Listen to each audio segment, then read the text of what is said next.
Eh bien, bonjour à vous. Je regrette vivement de ne pas vous avoir en face de moi. J'eusse été plus chaleureux, mais contre mauvaise fortune, faisons bon cœur et, ma foi, ça se passera, je l'espère, fort bien. Donc, je vous suggère de prendre des notes et de m'envoyer vos critiques, vos commentaires, vos questions à l'adresse suivante qui est inscrite en haut à droite, taneb@mac.com. Et après l'exposé, je ferai une pause de 5 minutes, le temps que vous preniez un rafraîchissement ou un café. Pendant ce temps-là, je compulserai vos courriels et nous reprendrons contact pour commenter vos questions, pour répondre aux questions et pour éventuellement corriger ce que j'aurais exagéré. Éventuellement, cela peut se produire. Donc, disais-je, nous allons analyser les mots. Alors, premier point,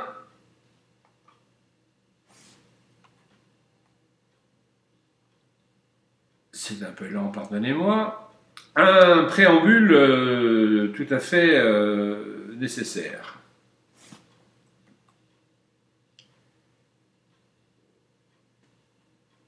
D'abord, une chronologie. Il y a 100 000 ans avant Jésus-Christ, les archéologues ont trouvé et analysé les premières sépultures avec des bijoux.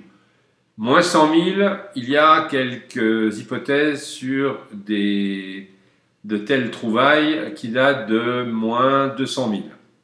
Donc s'il y a des bijoux, c'est-à-dire si on a enterré des morts, sans doute des morts chéris ou honorés, avec des bijoux ou avec des armes, c'est donc que l'on suppose que ces armes ou ces bijoux serviront dans un ultramonde, un au-delà.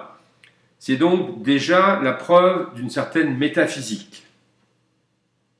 Deuxième point, à moins 6000 avant Jésus-Christ, moins 6000, il y a déjà des récits de la création, dont un que nous connaissons, qui est dans le pays d'Arata. Cela signifie que les humains, quels qu'ils soient, et a priori toutes les branches de l'humanité, toutes les branches cousines de l'humanité, ont eu besoin d'élaborer un système de pensée qui les amenait à savoir d'où ils viennent, où ils sont, ce pourquoi ils sont là, donc à inventer une création, une cosmogonie. Troisième point, en moins 4000, nous nous rapprochons de notre époque, l'époque sumérienne, il y a plusieurs récits de la création et du déluge. Moins 3100 en Égypte, même chose, des récits qui ont des structures analogues, qui ont des schèmes narratifs analogues et qui parlent de création et de déluge.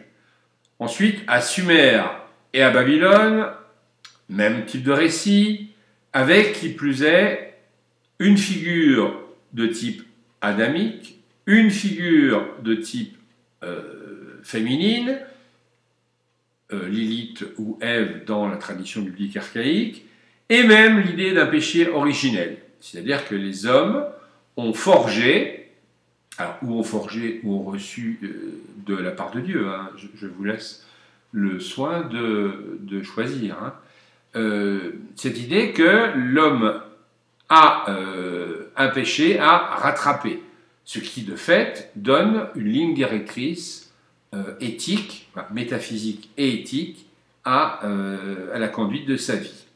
Et vous avez l'épopée de Gilgamesh que je vous conseille de lire si toutefois vous ne l'avez pas déjà compulsé. En moins 2500 en Égypte, vous avez une histoire merveilleuse d'Horus qui est né d'une vierge. Il y a une crèche, il y a 3 mages, il y a 12 disciples, il y a une histoire d'un homme ou demi-dieu ressuscité, etc. Cela signifie que les schèmes que nous connaissons dans la Bible, dans le Nouveau Testament, sont déjà présents dans moult civilisations. Je précise que je suis resté dans les civilisations occidentales, mais si on pouvait, on trouverait les mêmes schémas, on peut parler de schèmes anthropologiques, dans les mythologies africaines, les mythologies d'Amérique, etc., etc. En 2300 en Mésopotamie, il y a l'histoire de Sargon qui est abandonné, bébé, dans un panier flottant. En 1400 avant JC, en Inde, il y a l'histoire de Krishna qui est né d'une vierge et ressuscité, etc. En moins 600, il y a la Bible hébraïque, qui est en fait l'écriture commune de textes multiples, en araméen, en akkadien. En 270, cette Bible hébraïque est traduite en grec, c'est la Bible des Septante, considérée par le catholicisme comme le texte canonique. En plus 400, vous avez l'élaboration par Saint Jérôme et sans doute d'autres savants, hein, de la Vulgate, c'est-à-dire le texte en latin. Donc la conséquence de tout cela, c'est qu'il semble bien que nous ayons affaire à des schèmes anthropologiques, schèmes qui sont produits peut-être par les hommes extrêmement anciens et dont nous avons plusieurs avatars. Ça peut être choquant, mais historiquement c'est ainsi. Deuxième approche, deuxième problématique. Dans mon exposé, je ne parlerai pas de foi. Je dirais même que la foi, que je l'ai ou non, ça n'a strictement aucune importance en l'occurrence, elle va être absente, totalement absente de l'exposé. Donc je vais analyser les textes à la fois en philologue et en psychanalyste. Donc, je l'ai dit, nous avons affaire à des schèmes répétitifs qui font référence à des structures anthropologiques.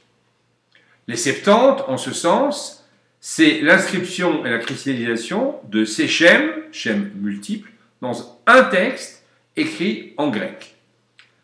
J'ajouterais que chaque traduction colore les textes antérieurs. Les Italiens parlent d'une expression traditore, pardonnez-moi mon accent, et c'est extrêmement intéressant, vous le faites sûrement dans l'exégèse, d'essayer de décoder les textes en fonction du contexte. Donc, la Genèse, l'incipit donc, je vais me contenter du tout début, quel sens avait ce texte pour les contemporains? C'est-à-dire que quand on décortique les mots, quelle vision du monde, quelle Weltanschauung, ces mots induisaient-ils dans le psychisme des locuteurs, des auditeurs et des lecteurs? Et deuxième problématique, quel sens a ce texte pour nous dans une optique anthropologique?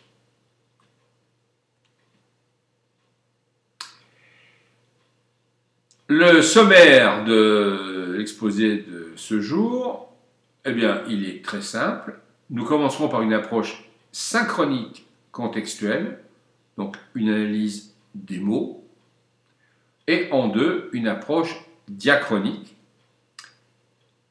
Qu'est-ce que ce texte de la Genèse nous dit de ce qu'on pourrait appeler un mode d'emploi à vivre?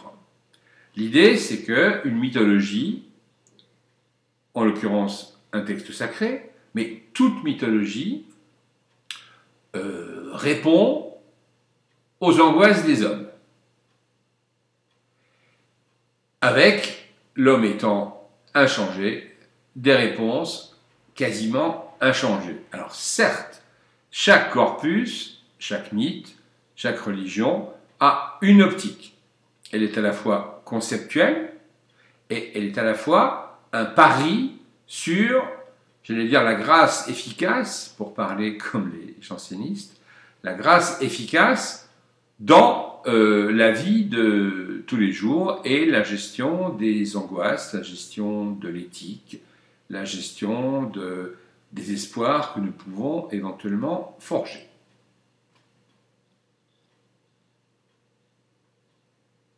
Donc commençons par l'approche synchronique contextuelle.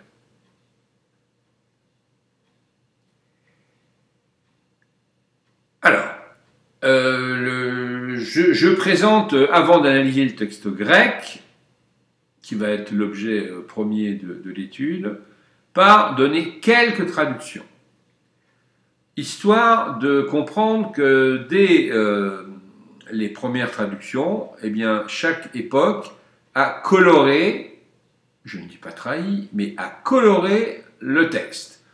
Donc là, pour simplifier, j'ai le texte de Louis II, qui est le plus courant, j'ai le texte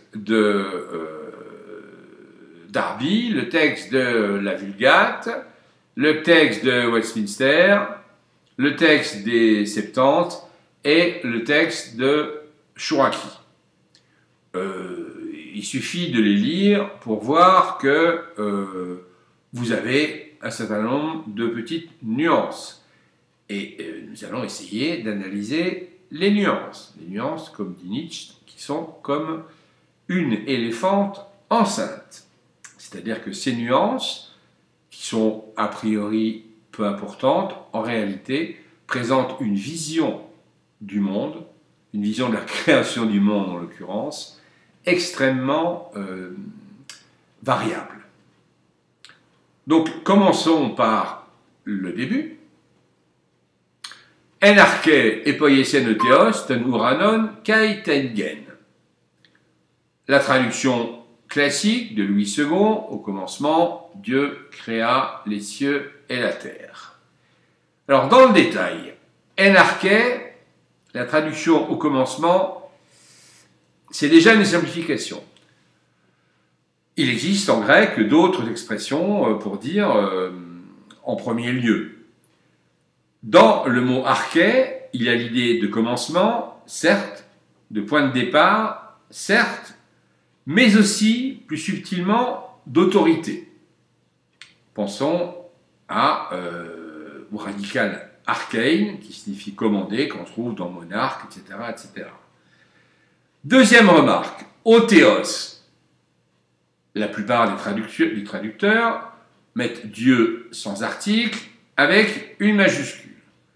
Surprise, si vous analysez le texte grec, l'article est défini, alors qu'on pourrait très bien mettre théos tout seul, et il n'y a pas de majuscule. Alors, il peut s'agir d'une manie, si j'ose dire, mais une manie sacrément répétée, des copistes qui ont recopié le texte en le simplifiant, mais est-ce vraiment une simplification? Troisième point, Tonuranon, c'est le ciel, certes, mais en réalité, ça n'est pas le ciel. Le ciel, au sens où on voit quelque chose, c'est le firmament, en latin firmamentum, ce qui est solide, et en grec, c'est stéréoma. Donc la conception que se faisaient les anciens du ciel, c'est une voûte solide, percée de trous par lesquels on aperçoit la lumière céleste, et au-dessus, vous avez Uranos, c'est-à-dire un ciel éthérique.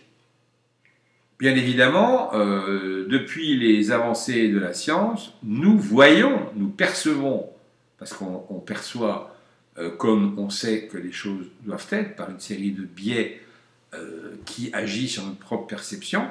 On pourrait inverser la formule de Thomas et de dire, au lieu de dire je crois ce que je vois, dire je vois ce que je crois.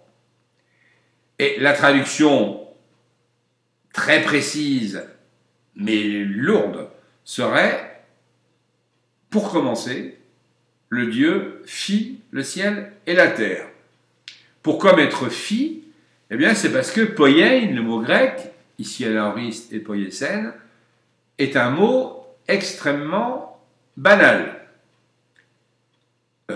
Pour dire créer, les Grecs et les gens qui parlaient grec, et les traducteurs de la Septante connaissaient le grec parfaitement, utilisent d'autres mots, avec en général un suffixe, diapoieo, epipoieo, etc. Là, pas du tout. On est donc dans un texte simple, banal. Et on remarque déjà que les traducteurs ont l'habitude d'enjoliver le texte. Sans doute que le texte initial n'avait pas besoin, en tout cas les premiers scripteurs, n'ont pas eu besoin d'enjoliver le texte par des figures de style, par un vocabulaire recherché, et au contraire, avec une conception de la lettre, et peut-être du monde, simple, banale. Deuxième élément, la terre était informe et vide, il y avait des ténèbres à la surface de l'abîme, et l'Esprit de Dieu se mouvait au-dessus des eaux. La deuxième traduction, qui est aussi reconnue, et la terre était désolation et vide, et il y avait des ténèbres sur la face de l'abîme, et l'Esprit de Dieu planait sur la face des eaux. En latin, informe et vide se dit inanis et quaquua.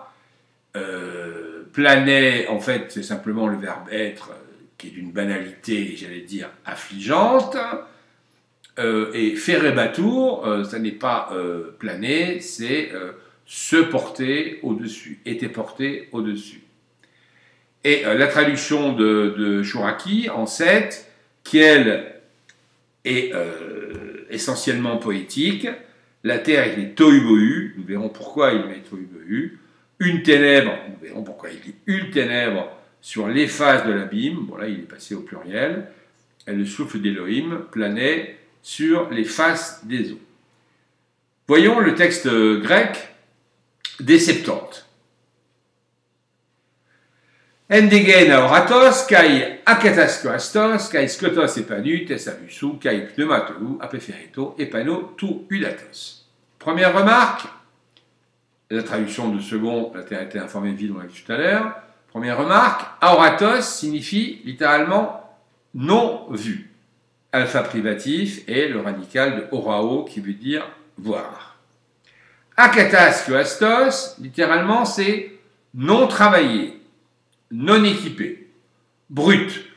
Pour mémoire, c'est le mot utilisé par les Grecs pour parler, par exemple, d'un cuir qui n'est pas encore tanné, pour parler d'un argile qui n'est pas encore travaillé, pour parler d'une laine qui n'est pas encore convenablement cardée et tissée. Je vous rappelle le mot ulé, qui dans la philosophie grecque et dans la langue grecque signifie matière brute, matière non travaillée, par opposition à techné, qui est la matière travaillée, j'allais dire usinée, par un artisan, par le travail de l'homme. Retenez bien cela, parce que le passage de la ulé à la techné est véritablement un schème anthropologique nécessaire, et nous allons le voir pour l'éducation des enfants. Troisième point, tohu-bohu. Alors, c'est la traduction qui serait la plus juste. En réalité, il y a en hébreu tohu-bohu, qui signifie le chaos vide. Les textes archaïques, donc pré-bibliques, j'espère que vous êtes assis, imagine des dieux, des divinités du chaos, ce qu'on appelle des noumens, c'est le mot écrit en fuchsia sur le tableau que vous voyez, qui sont non anthropomorphiques, qu'on ne peut pas apprivoiser, qui sont là. Autrement dit, informe et vide, c'est un joyeux contresens. Il lui fallut traduire par chaos, j'ose pas dire désordre, parce que désordre impliquerait un ordre antérieur, une sorte de magma sans organisation. La référence à ces noumens laisse penser que Dieu, les dieux, dans d'autres mythologies, est ou sont un démiurge transformateur plus qu'un créateur.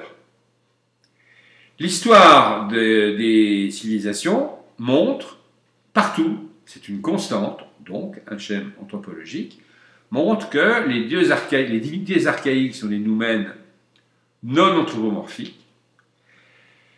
Ces divinités donnent naissance sans doute au fur et à mesure que les humains découvrent que l'on peut agir sur le réel, que l'on peut l'apprivoiser, que l'on peut chasser mieux, que l'on peut commercer, que l'on peut échanger. Donc ces divinités enfantent parfois étrangement, je vous renvoie à la civilisation grecque par exemple, un chaos qui précède Gaïa, Éreb et Nyx. Donc ces noumens donnent naissance à des dieux anthropomorphiques, Zeus, Athéna, Héra, etc., qui eux-mêmes donnent naissance à des demi-dieux. La structure 1 noumen, 2 Deus, 3 demi-dieux, c'est-à-dire proche de l'homme, nous fait inévitablement penser au schéma chrétien que vous connaissez.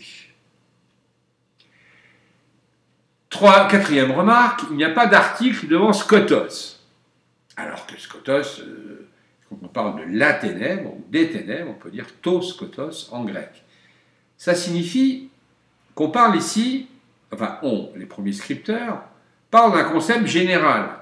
Alors, il faudrait traduire, mais c'est infiniment inélégant, du ténébreux, le concept de ténébreux, avant que ce concept de ténébreux n'ait trouvé une forme pour apparaître.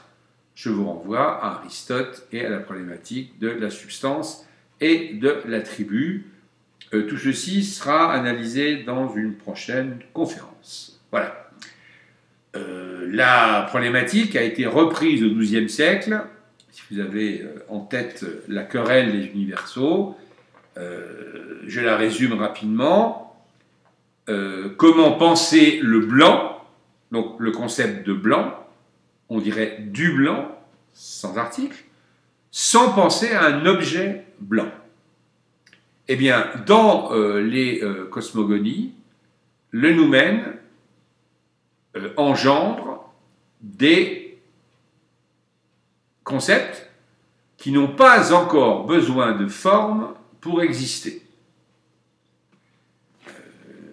La théologie s'est emparée de la querelle des universaux. Nous verrons ça plus tard.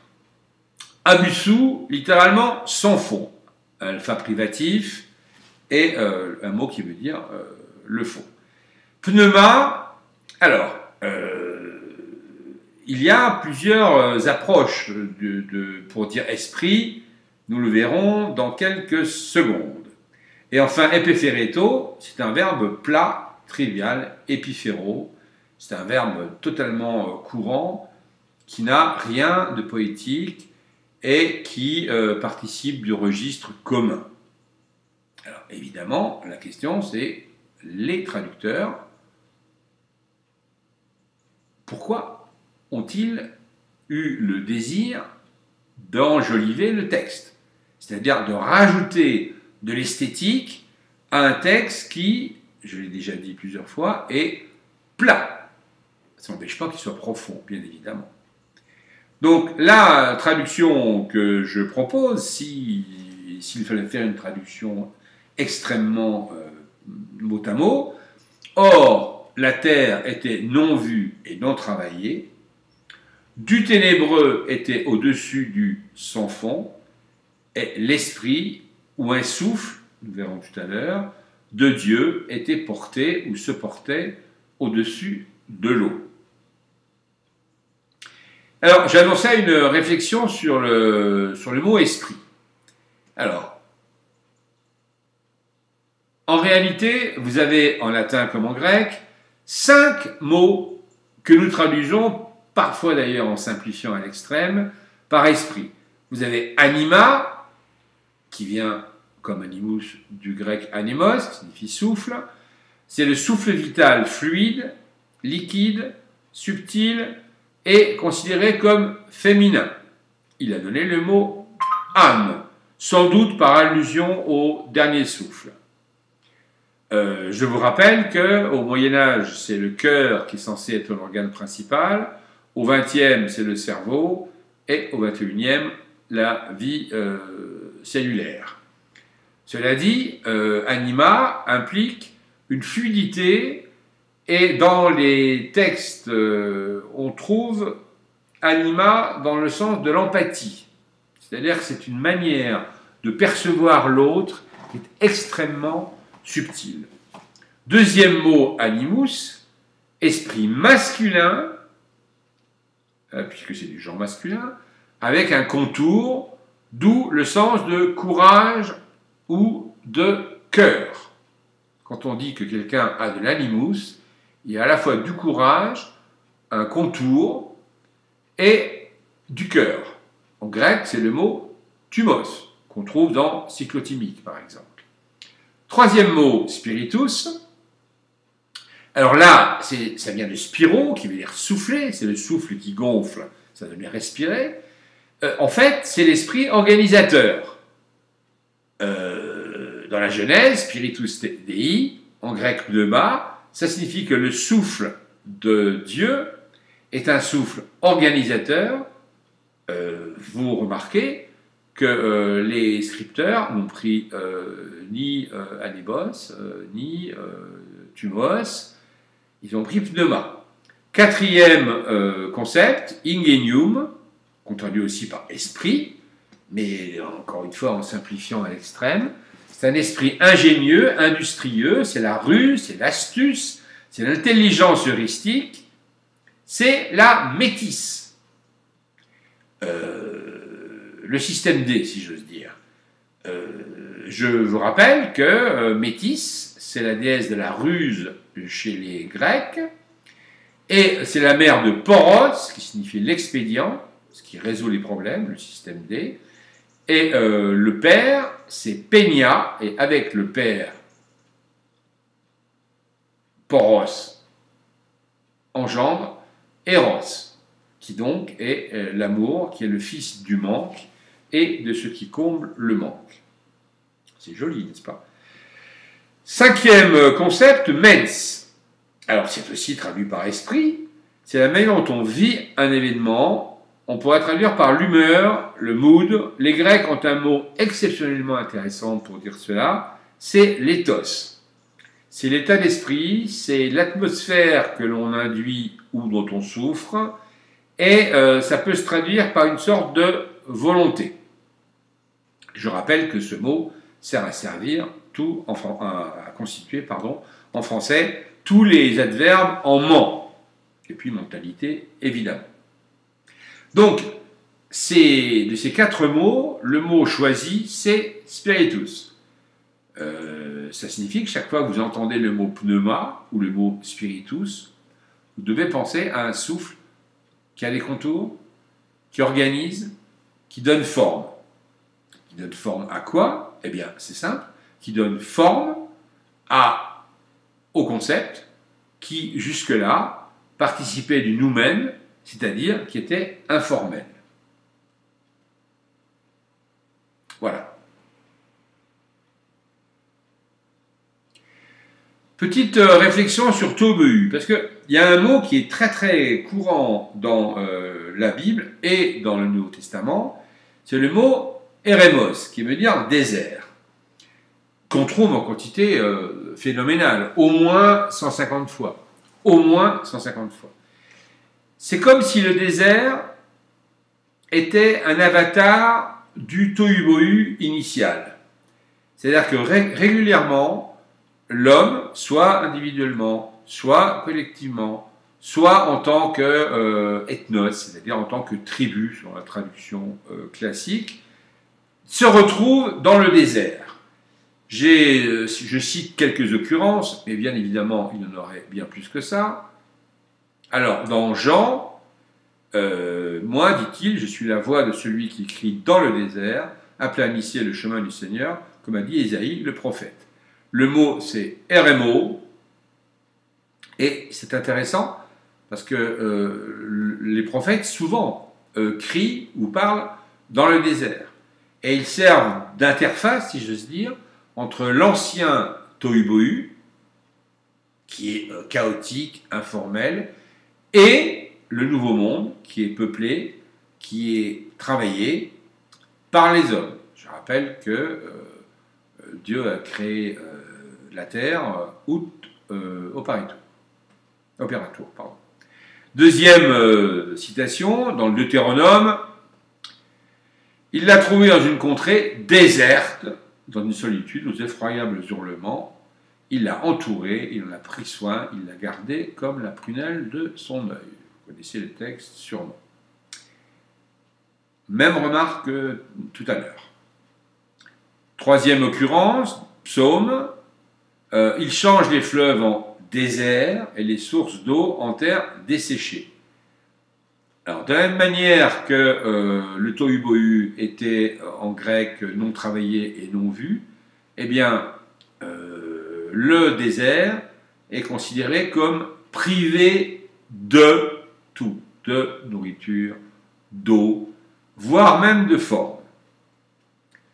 Quatrième occurrence, dans Ésaïe. Alors là, on ne parle pas du mot eremos, on parle de kénon. En grec, kénos signifie vide. Pensez à cénotaphe, un tombeau vide. Qu'ainsi parle l'Éternel, le Créateur des cieux, le seul Dieu, qui a formé la terre, qui l'a faite et qui l'a affermie, qui l'a créée pour qu'elle ne fût pas déserte. Uk eis kainon, epoiesen. Il ne le fit pas pour le vide, ou pour du vide. Vous remarquez que dans le texte grec, encore une fois, pas d'article. C'est comme si l'action de Dieu donnait forme, et là où Dieu est, je n'ose pas dire absent, mais moins explicitement présent, eh bien, il y a du vide. Le vide, c'est l'absence supputée de Dieu. Dans les textes.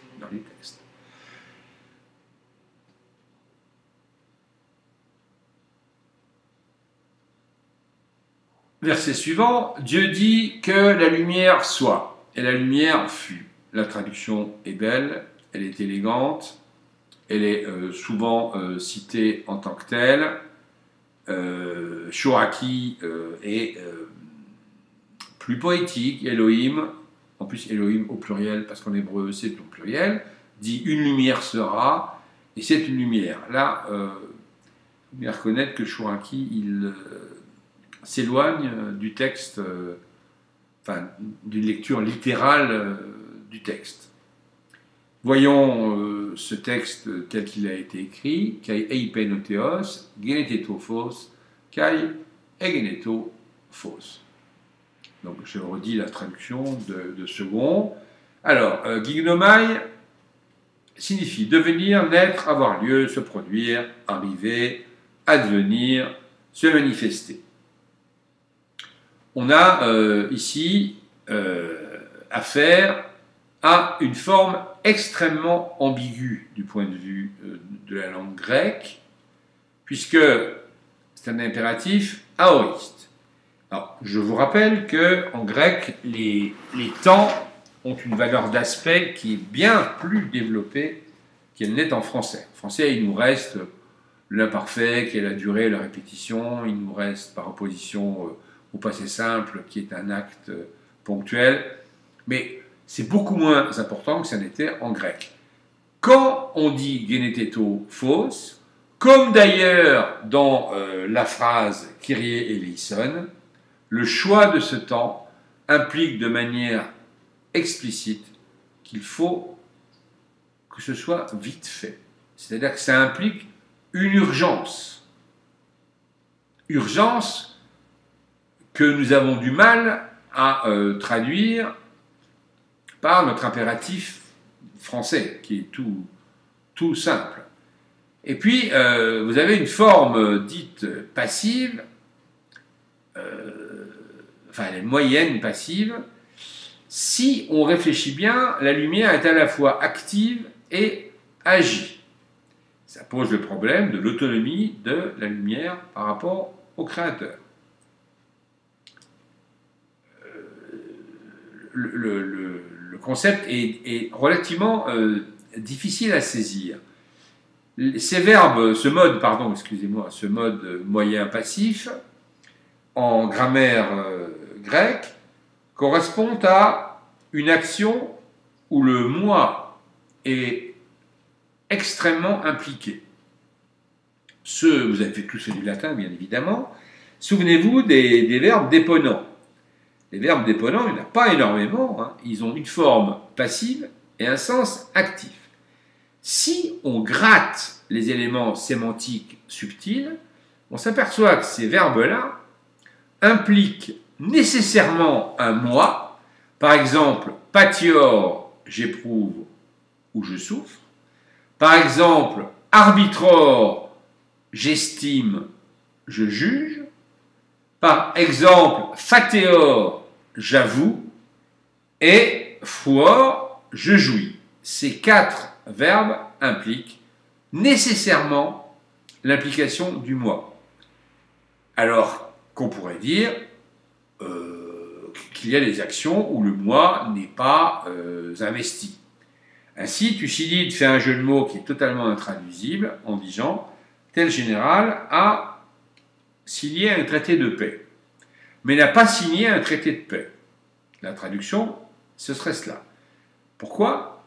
Le premier verbe est un actif, il a signé un traité de paix.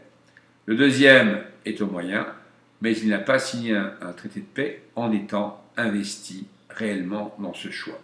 Cette nuance qui est extrêmement subtile a totalement disparu du français. Et bien là, vous avez le mot gignomai, et la nuance, vraisemblablement, existait et perdurait dans la conscience de ceux qui parlaient grec couramment, en l'occurrence les scripteurs de la Septante. Pas d'article devant fausse, donc vous avez compris le raisonnement. S'il n'y a pas d'article, c'est donc que nous sommes dans le concept général qu'il faudrait traduire par du lumineux, et on retrouve ce qui sera la future au XIIe siècle des universaux. Y a-t-il lumière sans objet lumineux? Y a-t-il lumière sans objet porteur de lumière? Ou sans quelqu'un pour le voir?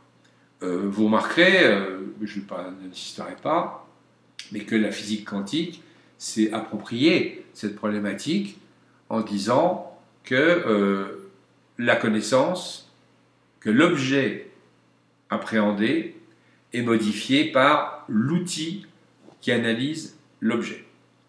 Donc j'analyse la matière et mon regard, c'est-à-dire les photons que j'utilise pour voir la matière, va modifier l'équilibre interne de la matière, l'équilibre corpusculaire de la matière.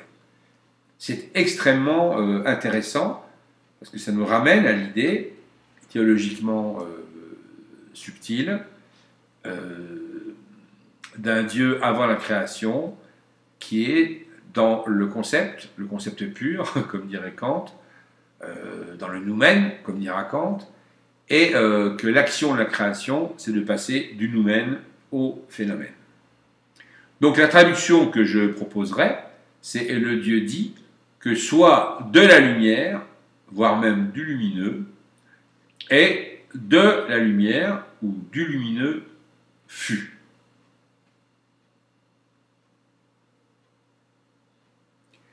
Genèse 1,4, Dieu vit que la lumière était bonne et Dieu sépara la lumière avec les ténèbres. Les traductions sont évidemment différentes, en particulier celle de Chouraki. Elohim voit la lumière, quel bien. Elohim sépare la lumière de la ténèbre. Elle est à la fois poétique, mais finalement elle rend bien compte de la littéralité du texte d'origine que nous allons essayer de décortiquer.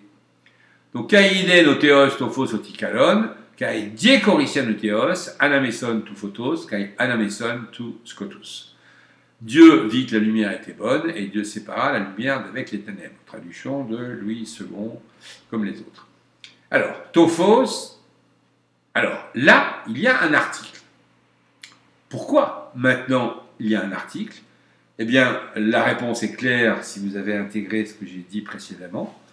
Ça n'est plus maintenant une histoire de concept, c'est-à-dire de lumineux sans article, mais maintenant que la lumière existe, elle est réalisée, on est passé du lumineux conceptuel à de la lumière effective. C'est-à-dire, on est dans une expérience singulière et non pas un concept vague et universel.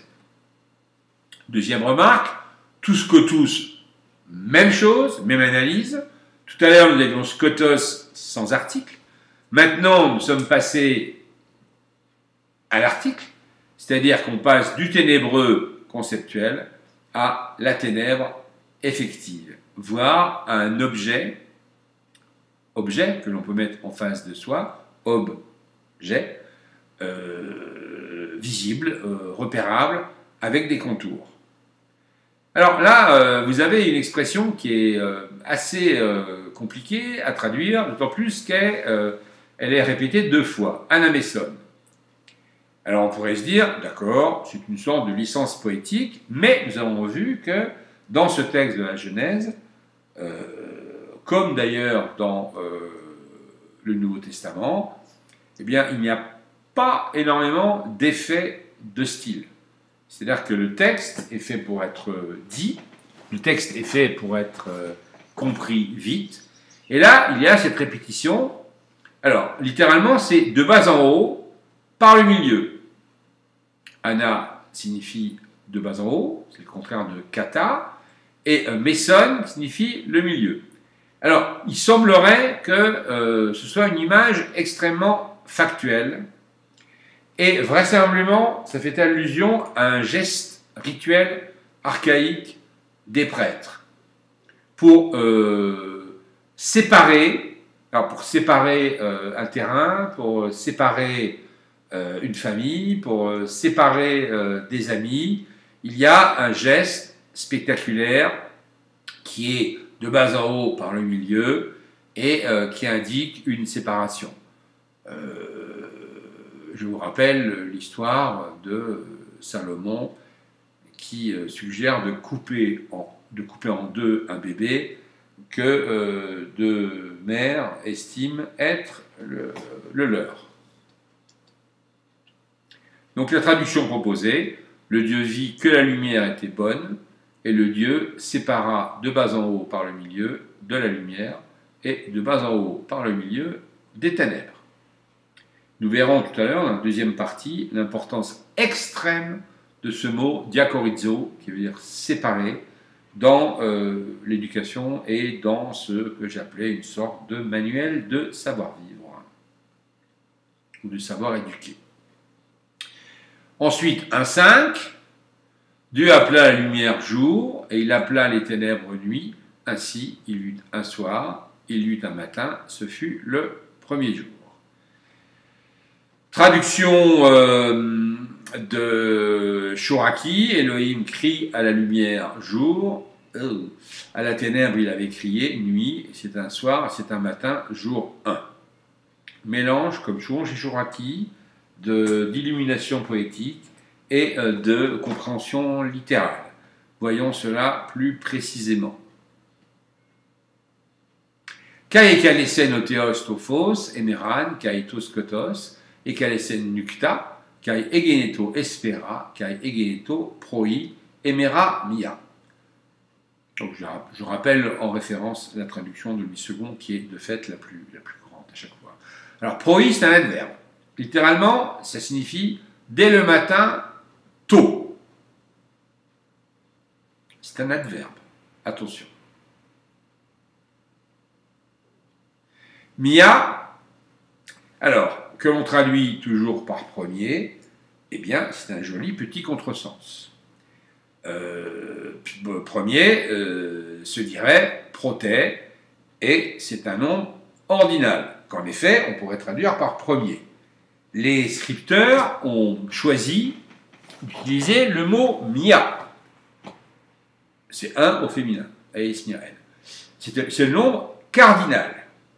Autrement dit, Chouraki a raison de traduire par jour 1. Il n'y a pas de sur-sacralisation du premier jour. Quant à la traduction extrêmement élégante, et ce fut le matin du premier jour, elle est très loin du texte original. Donc la traduction que je proposerais, s'il fallait faire une traduction mot à mot, et le Dieu appela, là il y a un article, hein, et le Dieu appela la lumière jour, il appela la ténèbre nuit, et il eut un soir, et il eut dès le matin, jour 1. Puisqu'il n'y a pas d'article à éméra. Notons encore une fois l'aspect plat, l'aspect banal, sans qu'il y ait besoin de rajouter, en tout cas dans le texte grec, des éléments pour enjoliver le texte. On est très surpris quand on lit le texte grec en essayant d'oublier les traductions. On est très surpris de trouver un texte qui est banal, qui est brut, mais qui peut-être, enfin, c'est mon opinion, est plus fort qu'un texte enjolivé. Pour le dire plus iconographiquement, le texte d'origine n'a pas besoin d'enluminure. Alors que dès le 9e, 10e, 11e siècle, la religion, le texte sacré, a besoin de décorum, a besoin d'un cadre institutionnel qui s'appelle la hiérarchie de l'Église. Bref, la religion devient un État. Bon, on ne grogne pas dans les rangs. Alors, si on essaye de conclure là-dessus, on a un texte enjolivé qui est plus lyrique, alors que le texte d'origine est sobre. Et deuxième point, si le texte est simple, voire simplifié, c'est peut-être pour faciliter son apprentissage. Les deux images que je vous présente opposent une conception archaïque, ancienne, mais sans doute historiquement juste, de ce qu'étaient les premiers chrétiens, donc sans hiérarchie, sans évêques, cardinaux, papes. Tout le monde pouvait baptiser en échange du pain, de la nourriture, en l'occurrence du pain. On se réunit de manière fraternelle dans des agapes, et ce système religieux, qui correspond à un système linguistique sobre, devient assez rapidement, à partir du moment où c'est romanisé sans doute, on pourrait dater à Constantin ce désir de décorum, puisque certes la romanité s'est christianisée, mais le christianisme s'est romanisé. Nous verrons ça dans une conférence ultérieure, si vous le voulez bien. Alors, une fois qu'on a compris ce mode de fonctionnement,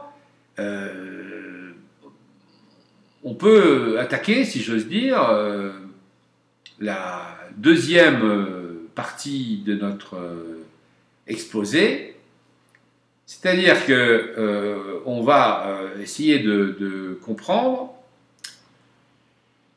ce que ce texte nous apprend en postulant que, certes, c'est un texte sacré qui participe d'un corpus théologique, en l'occurrence chrétien, mais si on pense qu'il est porteur de schèmes anthropologiques, alors il a un sens, comme tout mythe, de mode d'emploi, de savoir-vivre.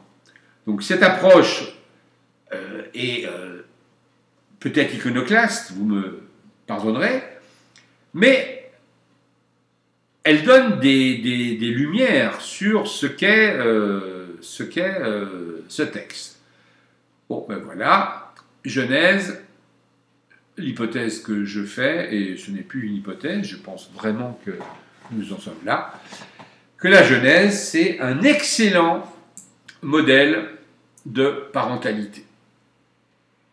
Et on va dire que, en tant que clinicien, les conseils que je peux donner à des parents, eh bien, je pourrais les extirper des 5 premiers versets de la Genèse, qui sont, en ce sens, extrêmement clairs.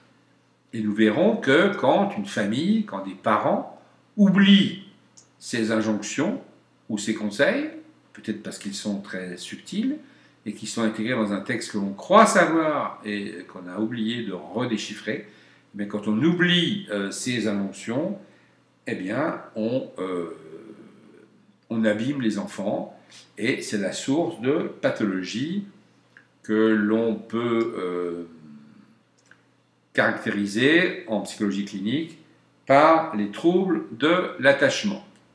Si vous voulez des précisions là-dessus, vous allez sur YouTube, vous cliquez Jean-Pierre Ménard, et vous avez un cours, mais d'autres collègues en ont fait aussi, hein, il n'y a pas d'ego là-dedans. Vous trouverez une explication clinique sur les troubles d'attachement. Alors l'étrangeté, c'est que les cours de psychologie clinique utilisent le vocabulaire de la clinique, le vocabulaire de la psychologie, et une approche universitaire et pragmatique de type clinique, d'où la surprise quand je peux éventuellement expliquer que tous ces bons conseils issus de la clinique, eh bien, on les trouve dans la Genèse, dans le début de la Genèse. Vous êtes prêts? Allons-y. Alors, l'idée est simple, on l'a vu tout à l'heure, la Genèse pourrait être pensée comme le passage, la mue de la hulée, qui est la matière brute, à la techné, qui est la matière organisée. Nous l'avons vu pour le concept, sans article, qui, muni d'un article, devient la matière. Eh bien, c'est pareil, si j'ose dire, c'est analogue en tout cas avec l'éducation des enfants. Donc ici, vous avez la matière brute de la terre, et là, vous avez des vases.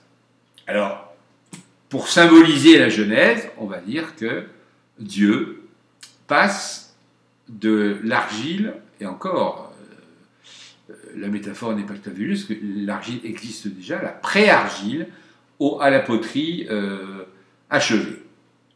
Alors, entrons dans le vif du texte, vous avez le texte grec, ding, vous avez une traduction, j'ai pris la traduction de seconde en mettant entre parenthèses éventuellement des correctifs si j'ose, et nous allons nous attacher à des verbes.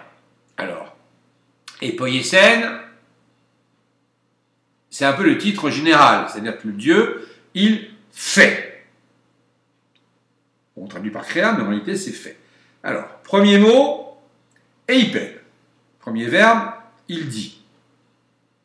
Donc, que fait un père? Alors, quand je dis un père, c'est un parent, hein, bien évidemment, et je précise que ça n'est pas genré, que on parle de fonction parentale. Alors pour mémoire, on distingue deux types d'instances. La dyade, qui est en général maternelle, qui est une instance qui est protectrice, aimante, sécure, matricielle. Et puis une deuxième instance qu'on appelle le tiers séparateur, qui apprend à l'enfant le monde extérieur et ses codes. Et il apprend le monde extérieur sous des dehors charmants. Voilà. Et vous allez voir que les verbes des 5 premiers versets de la Genèse correspondent à des fonctions essentielles que ces deux instances, la dyade et le tiers séparateur, sont censées assumer et assurer auprès des enfants. Donc, dire, c'est-à-dire, il faut nommer. Je rappelle qu'on ne perçoit que ce que l'on sait nommer. Je ne suis pas peintre, donc j'ai le plus grand mal à voir différentes nuances de rose, alors qu'un peintre les voit parce qu'il peut les nommer. De la même manière, si derrière un mur passe un clarinettiste, un saxophoniste ténor, un saxophoniste soprane, un corps de basset, une clarinette, eh bien quelqu'un qui ne connaît pas les instruments va percevoir le même timbre, alors évidemment ils sont disjoints. Donc le fait de dire est totalement essentiel. Eiden tophos tikalon, en fait on voit, alors Dieu, mais si nous utilisons ce verbe en tant que parents, on voit ce qui est bien et donc ce qui n'est pas bien. On va voir tout à l'heure, on va expliciter pourquoi c'est essentiel de dire. Si on ne dit pas, l'enfant va être confronté à une cascade de stimulus anarchiques pour lui, angoissant. Donc le rôle des parents, c'est de donner sens, de donner organisation, de donner forme, comme dans la Genèse, à ce qui était informé, ce qui était tohu-bohu, pour reprendre le mot d'origine. Diécoricène séparé, eh bien la séparation, c'est aussi une des fonctions essentielles de la parentalité, la séparation entre public et privé, entre licite et illicite, entre moral et immoral. Diakorizo, le verbe, choris en grec signifie la région. Donc diakorizo, c'est affecter à un élément la région qui lui correspond. Ça implique aussi, bon, je me suis arrêté au verset 5, mais qu'on sépare les générations. Je vous rappelle que par la suite, il y a l'expression per generationes, donc y compris le non-mélange des générations est stipulé par ce texte qui est décidément absolument impérial. Et enfin, ekalesen,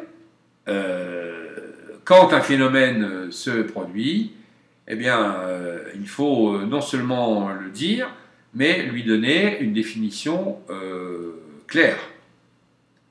Toujours pareil, il s'agit d'éviter le flou de la hulée, le flou de la matière brute, le flou de cette myriade de stimulus qui assaillent le nouveau-né.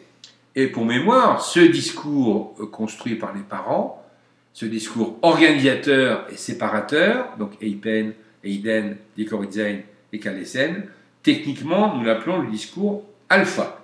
C'est un discours organisateur, rassurant. J'espère ne choquer personne à l'assistance. Mais la petite souris qui venait changer votre dent de lait contre 1 euro, eh bien, elle n'existe pas. Cela dit, il est fondamental que l'enfant soit rassuré par un rituel, par un récit, si possible magique, qui permet d'accepter de perdre une dent, d'en avoir d'autres, ce qui est, pour les enfants qui n'ont pas ce discours alpha pour être rassuré, ce qui est extrêmement angoissant. On le voit dans la clinique. Donc, pour créer Créavit et Poiesen, il faut pneuma, il faut un spiritus, donc il faut un souffle, un esprit qui donne énergie, force et forme. Les parents sont là pour ça. Un enfant qui n'a pas de pneuma, qui n'a pas de spiritus qui le gonfle, qui lui donne contour, eh bien, il va avoir un comportement uniquement pulsionnel.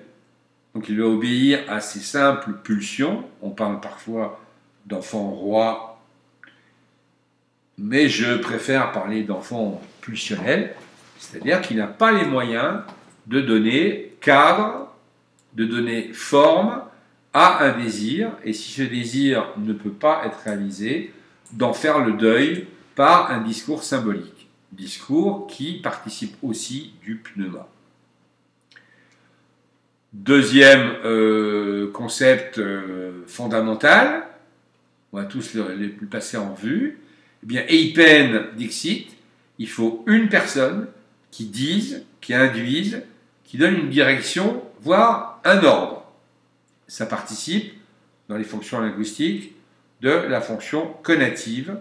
Donc, il faut impérativement que quelqu'un, Eipen, enfin Dixit, si on prend le mot latin, pour donner contour au monde. Concept suivant, eh bien, vous avez Eiden Otikalon, Widit Quod Esset Bonus. Alors là, c'est encore peut-être plus net.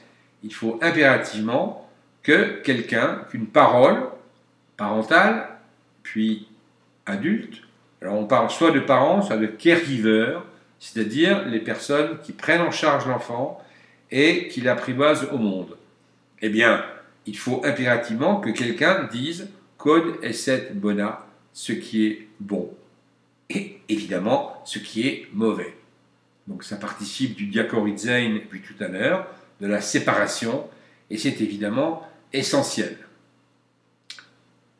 Concept suivant, eh bien, diakoritzein, on l'a vu tout à l'heure, il faut une personne qui sépare les espaces, privé-public, qui sépare les temps, sacré-profane, qui permettent à l'enfant de décrypter le monde avec une triple approche, l'approche de soi à soi, qu'est-ce qui est bon pour soi, qu'est-ce qui est mauvais pour soi, quelle image je me fais de moi. Deuxièmement, de soi à autrui, quel est le statut de l'autre, quel est le statut de sa pensée, de son corps, de sa vision du monde. Et enfin, de soi au monde, qu'est-ce que je fais du monde? Je l'entretiens, je le salis, je l'abîme. Autrement dit, si je n'ai pas clairement en tête une frontière de ce qui se fait et ce qui ne se fait pas, eh bien, je vais grandir dans le flou pulsionnel. Vous remarquerez que la Genèse n'explique pas. Dans la clinique, je rencontre souvent des parents qui expliquent tout. Alors, on peut certes expliquer pourquoi il n'est pas bon de mettre les doigts dans une prise de courant. Mais comment expliquer, à part l'impératif catégorique, que cela ne se fait pas de cracher sur une vieille dame dans la rue? Autrement dit, le texte de la Genèse, il est à la fois clair et juste. Il parle de séparation. Séparation nette et précise. Enfin, il faut une personne, Ekalesen, Appelawit, qui nomme, qui identifie. Plus le monde est identifié, plus ces détails sont nommés, plus on peut les percevoir. Un enfant qui a un basic language, comme on dit, de 120 mots, eh bien, d'ailleurs ils le disent parfois, ils disent « Monsieur, vous m'embrouillez ».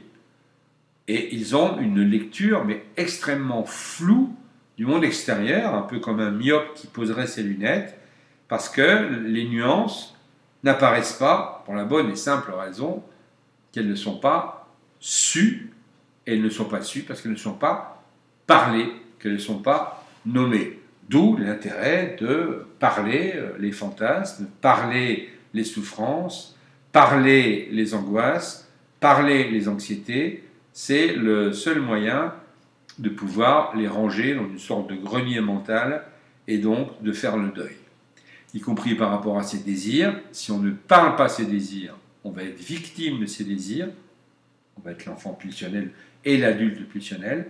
Si on les parle, le désir peut être articulé à un récit, peut être symbolisé, et donc il est moins prégnant. C'est un lien extrêmement net entre les conseils ou les objurgations du début de la Genèse et puis les conseils et objurgations que nous pouvons faire dans la clinique.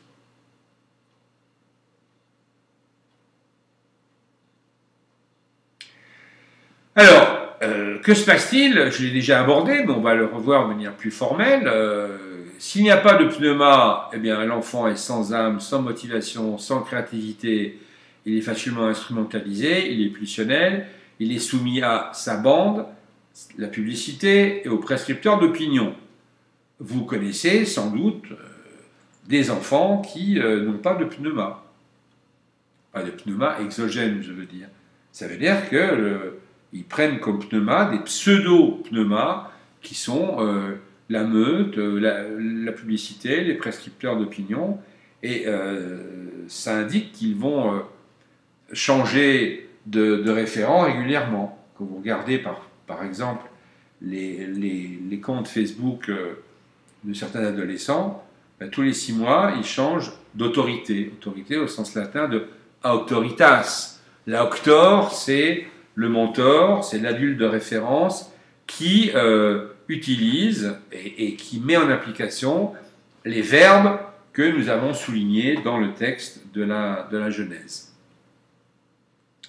Même chose sans parole de référence, si personne ne dit, si personne ne eipen ou ne dixit, eh bien il n'y a pas d'auctor, il n'y a pas de garant, et l'enfant est soumis à ses seuls désirs immédiats, d'où les expressions ça me saoule, c'est cool, etc. etc. C'est-à-dire qu'il n'y a que la pulsion, il n'y a que la sensation première, une sensation qui n'est pas parlée, elle est difficilement perçue, et s'il n'est pas perçu, elle est incontrôlable. On est vraiment dans la genèse de la clinique, et en l'occurrence, la genèse de la Bible. Même remarque, sans une personne qui constate ce qui est fait, que ce qui est fait est beau et bon, et ide nauticalon ou idit codicet bona, eh bien l'enfant n'a pas conscience du bien et du mal, il n'a pas d'autoritas, et n'est soumis qu'au rapport de force, imperium. Je rappelle en latin, auctoritas, c'est le pouvoir qui n'a pas besoin d'un rapport de force. C'est-à-dire que l'individu, il est aimé, oui, et il aime un discours d'autorité par imitation.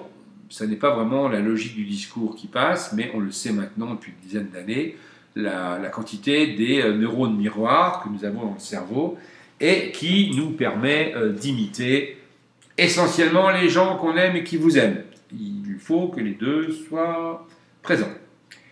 Sinon, sans auctoritas, c'est l'imperium, c'est-à-dire un pouvoir effectif avec un appareil d'État et, dans le cadre parental, avec des châtiments corporels et des punitions qui sont plus là peut-être pour faire plaisir aux parents que pour éduquer l'enfant à une lecture organisée du monde. Quatrièmement, vous avez compris le principe, vous pourriez continuer tout seul d'ailleurs, sans une personne qui sépare les espaces, sans une personne qui mette des frontières. En grec, c'est Artémis qui est la déesse de la frange et la frontière entre, par exemple, la forêt vierge, hulée, et la forêt connue, c'est-à-dire avec des sentiers, c'est-à-dire avec de la techné. On retrouve la même dichotomie qu'entre Tohu-Bohu et l'espace structuré par Dieu. L'enfant vit dans la confusion public-privé, important, anecdotique, moral, immoral, etc. Et en plus, il est le premier à en souffrir. Enfin, point numéro 5, sans une personne qui nomme, qui écale les scènes et qui appelle à 8, eh bien, sans mots pour identifier, l'enfant est dans un monde flou et simpliste. En général, univoque, donc il n'a pas accès au second degré, il n'a pas accès à l'humour, et il prend les phrases au premier degré. Vous remarquerez que Édipe, qui est aussi un schème anthropologique constant, la première erreur d'Édipe, telle que racontée par Sophocle, c'est qu'il prend au premier degré, donc il ne sait pas ce que veut dire nommer, il prend au premier degré une insulte au milieu d'un repas, quelqu'un lui dit qu'il est plastos huios, c'est-à-dire fils en toc, fils en plastique, nous dirions fils faux, au lieu de dire va cuver, parce que Sophocle précise que l'individu est hyper bourré, il y a 2 superlatifs de suite, donc il est quand même bien imbibé, le brave homme. Au lieu de lui dire va cuver et on reparle demain, eh bien il prend la phrase au premier degré. Donc il n'a pas compris ce qu'était le discours et en quoi le discours pouvait organiser le monde de manière subtile, c'est-à-dire au premier degré, ça s'appelle le discours alpha, pensez la petite souris à la dent, et une fois déniaisé, c'est la vision organisée que nous avons du monde. Un discours alpha, il doit se déniaiser. Alors, en conclusion